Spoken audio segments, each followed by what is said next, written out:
Yeah, I mean, I don't think I've ever heard him talk that long before. And wow, that was like the media giving him a political field sobriety test that he failed. Started off fine, was disciplined, was obviously reading from a lot of notes. He was overcoached. The message that the team wanted him to say was that things are great. Here are the metrics, and I'm going to go out and make a big contrast between myself and the Republican Party. And then after an avalanche of negative questions, he started relaxing, and he started to admit maybe things aren't that great.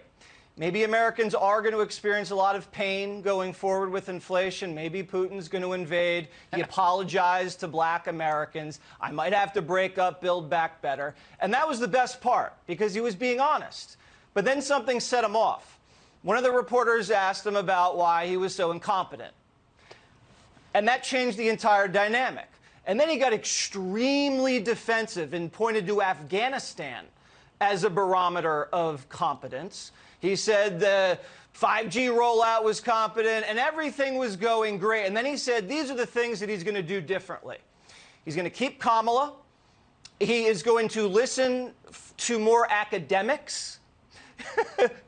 And then he was going to get deeply involved in the midterm elections, which I think the Republicans are going to be very happy about. And then he says he's going to get out there and talk to more people. He still thinks it's a marketing situation. Should have stopped the press conference right then, but he didn't. Can I just add one more thing, and I promise I'll shut up?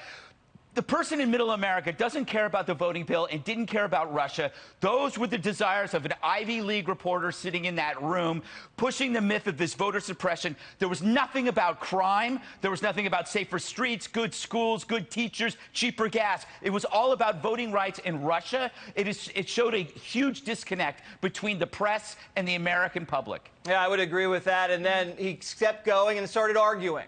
And then he started yelling at reporters. He lost his cool, lost his temper. And then the last 15 minutes or so was surreal, because then he was kind of wavering, undisciplined from kind of philosophical, I remember when the internet changed media consumption, to like getting in the weeds about little micro things that no one really wants a president to say. And then we finally got the big answer at the end, which was, you know what?